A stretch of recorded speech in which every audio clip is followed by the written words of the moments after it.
I have one single intention for us today, and that is for us to understand more deeply the dynamic and healing force of raw food. So go on this journey with me. It starts in 2011, and at that stage I was going through life like a robot. I was just going through a series of roles. My heart was dead to everything around me, and my mind was running out of creative ways to make people around me believe that I was a happy and engaged person. Have you ever been in that situation where you are just simply burning out from the sheer pretense of living a life not real, not yours? You feel severely depressed because you lack direction, you have no goals, you don't know how to find your passion, and you feel completely and utterly untethered. I felt all those things, and I badly wanted to not feel them. I wanted to numb my mind, and the way I did that was through food.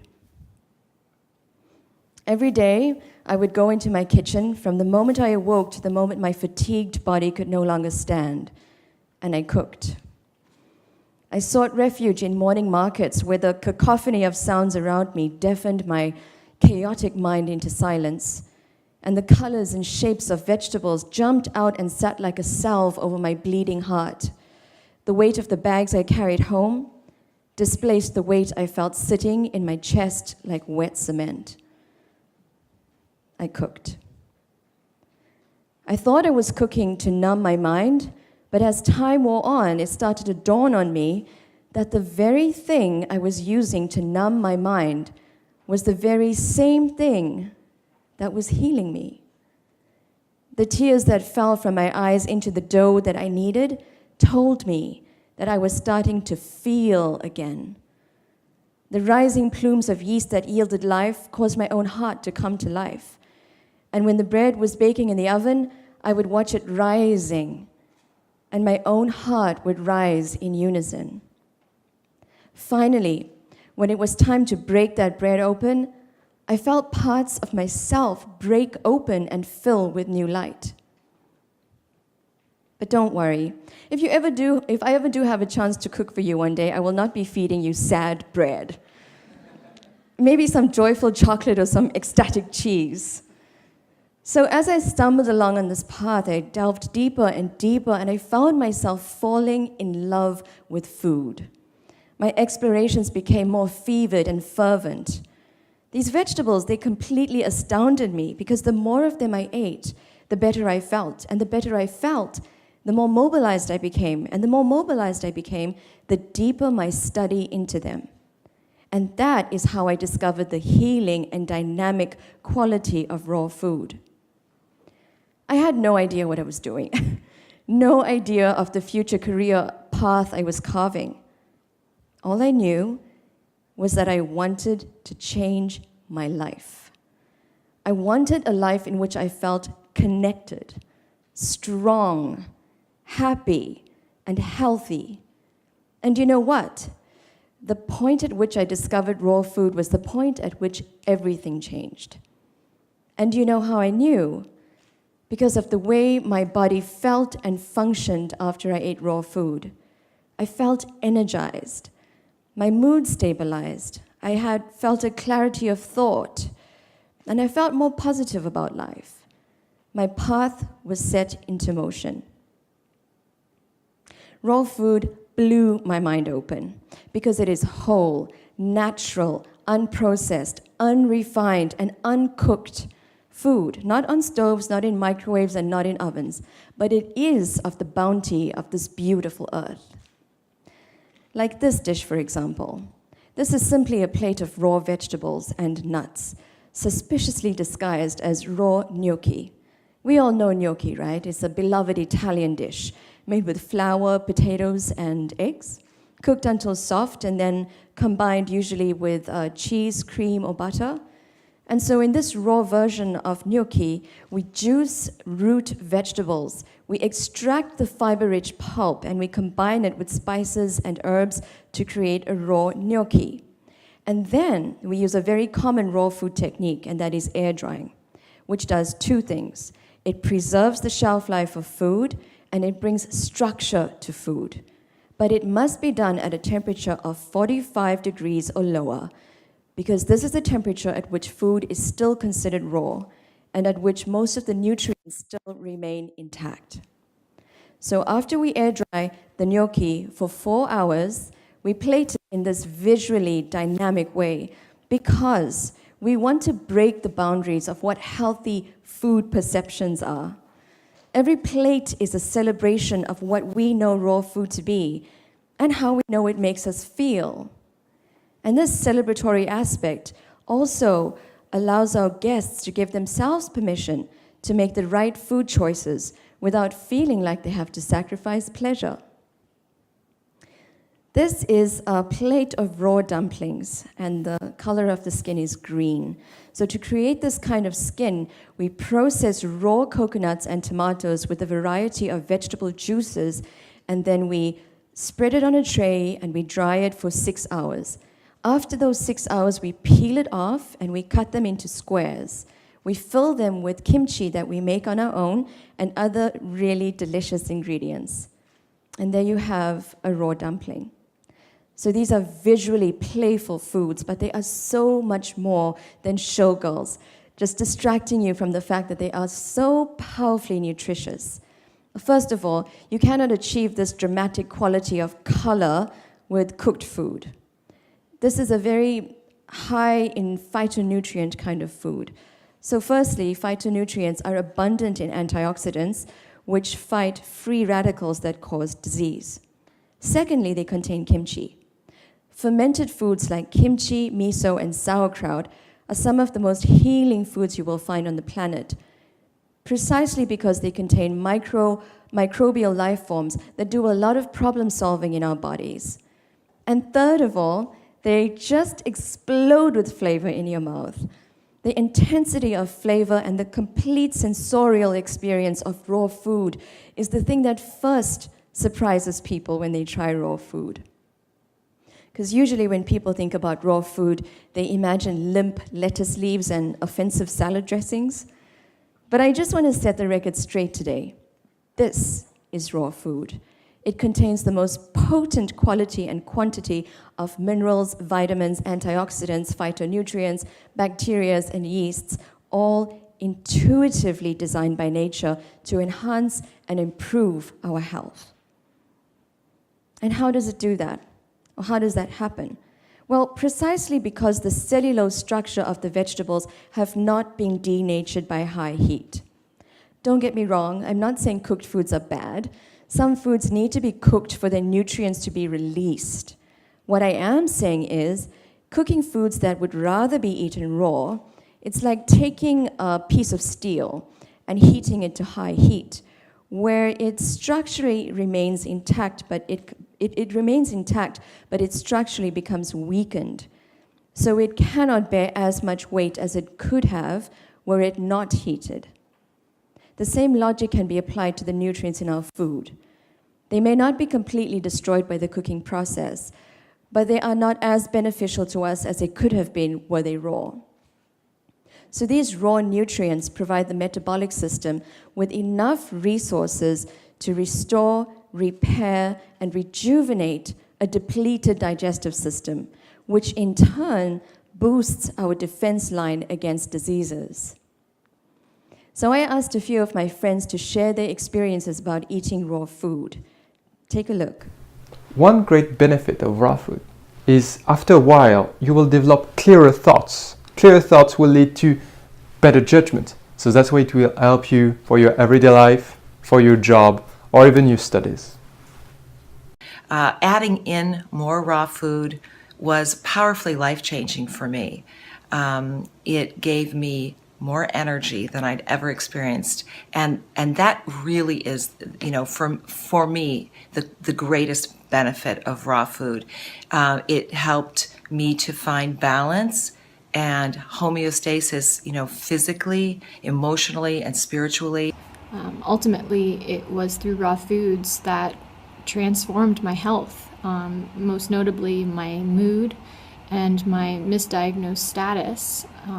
Ultimately, I wouldn't be here if it weren't for the healing forces of these ingredients. I've been keeping my breakfast and lunch with mostly raw food. It gives me the energy and clarity I need for work, especially after lunch. I don't feel the food coma anymore.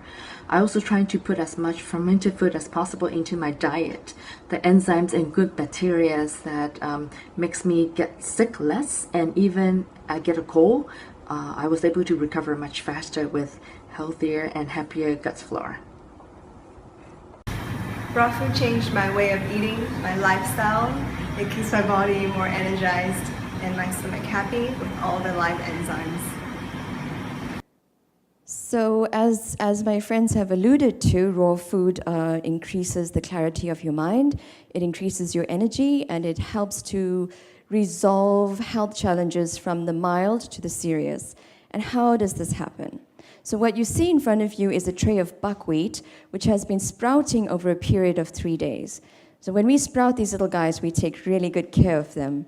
We build them their own sprouting room, we turn the lights down, we make sure the temperature is just right, and over a period of 3 days, we water the buckwheat 3 times a day. So this is how you sprout. So what is so important about the sprouting process is that after those 3 days, they grow these beautiful, long, strong tails.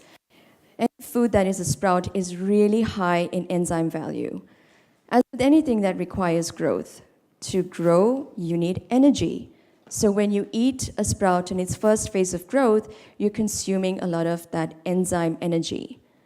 And in the body, enzymes are responsible for catalyzing the chemical processes of digestion. So the more enzymes you eat, the more efficient the process, the more vibrant and healthy you feel.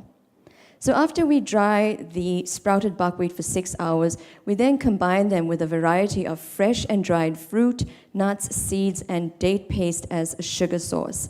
And then we put them back in the dehydrator, and this time we leave them in for up to 2 days. And after we take the finished product out, what we have is an enzyme-rich, highly nutritious, guaranteed clean food source. And it's also delicious. So this is not the only thing you can do with sprouting buckwheat. You can also ferment it. I'm a little bit fascinated by fermentation, and I'm hoping that by the time we're done today, you will feel encouraged to go home and try and ferment some of your own food. So in the process of fermentation, bacteria and yeasts feed off the nutrients in organic matter and give rise to something called biopreservatives, which are a collection of acids, gases, or alcohols. And these biopreservatives perform many functions, and 2 of the most important are that they preserve food for a very long period of time, and they also enliven and enrich food with even more bacterial nutrition. So what you see in front of you is a jar of our well-muscled buckwheat sprouts, but this time, instead of being used to make granola, we're using them to ferment with drinking water. So over a period of 2 days, the liquid will, through a series of chemical processes where the microorganisms in the air are drawn into the jar and feed off the nutrients of the sprouted buckwheat, they will give rise to a probiotic-rich liquid called Rejuvelac. So Rejuvelac was created by Anne Wigmore, who was born in 1909 and was the founder of the Hippocrates Institute of Health, which is still going really well today. So Rejuvelac has a really long history of enriching and supporting digestive health in people. We use this liquid to ferment our dairy-free tree nut cheeses. We make cheeses out of nuts, and we combine the Rejuvelac to improve and increase the bacterial quality and quantity in the cheese. We leave it to ferment in a fermentation room for 24 hours, and after those 24 hours, we're left with a solid cheese matter that looks like that. After which we season, we age, we air dry, we age again, and we have something that looks like this. So this is a cheese that is fermented, that is filled with bacteria, and it's made from nuts. And it slices like a cheese, it has a mouthfeel like a soft cheese, and it's really satisfying on the belly. This is our red wine onion jam cheese. And in this one, we have a spectrum of flavors from sweet to acidic to umami from the dehydrated onions. And finally, this is our blue cheese. So to make a tree nut cheese that tastes like blue cheese took a lot of experimentation. But finally, we came up with something that we are really proud of. And this is made with a homemade Japanese miso, spirulina, and maple syrup. So you get that full complement of stinky, funky, acrid kind of blue cheese flavor that you're supposed to get from a dairy blue cheese. And the final celebration looks like this. It enthralls me to no end, to know that when I'm eating my cheese, I'm engaging with bacterial life forms that are as old as this planet. And I am actively engaging with food as a healing dynamic force. These microorganisms first existed on our planet as single-celled microorganisms whose DNA information just floated around inside the cell, not bound by a nucleus. They later diversified into nucleus-bound cells and finally complexified into us. They are essential to our existence. They live in our digestive systems, they live all around in the air around us, and they keep this planet functioning healthily. So Sandor Elix Katz, author of the book Wild Fermentation, and one of my biggest heroes, says this about fermentation. Fermentation is everywhere. It is an everyday miracle, the path of least resistance. Microscopic bacteria and fungi are in every breath we take and every bite we eat. They are the ubiquitous agents of transformation, constantly feasting on decaying matter, constantly shifting dynamic life forces from one miraculous and horrible creation to the next. Microorganisms are our allies and our ancestors. They keep the soil fertile, and they comprise an indispensable part of the life cycle. Without them, there could be no other life. So I remember one night I was alone in my kitchen. Everyone had gone home for the day. And I had with me a bag of organic beetroot just freshly pulled out of the earth that day by a dear friend. They were still caked in mud. And when I held them in my hand, they seemed to pulse with a steady, dark heartbeat of the earth. I knew I was holding life force in my hands. I was about to ferment them. And I felt myself entering into ritual space. Because even though I was alone in my kitchen, I knew I was surrounded by millions and millions of microscopic life forms, and that together we were going to enter into the primal dance of intuitive co-creation. Together, we were going to create a food that was rejuvenating, dynamic, and healing. A food that I could put into my body and bring greater complexity to my own ecosystem, enlivening and diversifying, allowing it to function at its greatest capacity. And in turn, within myself, reflect the Earth's own ecosystem. And all this just by adding salt to beets, removing air, and leaving it in a dark cupboard to incubate. Does this process sound familiar to you? Isn't this the way in which we incubate in our mother's wombs, in the sweet, dark softness of it all, with millions and millions of microbial life forms processing us into shape? We collect our microbial identities from lactobacillus, which is most richly found in the birth canal. Every painful contraction feeding us dynamic and mysterious information which identifies our existence on this very planet. And as adults, the more raw and fermented foods we eat, the richer our microbial identities. So what, I ask you, can be any more healing and dynamic than our relationship with raw and fermented foods? Thank you.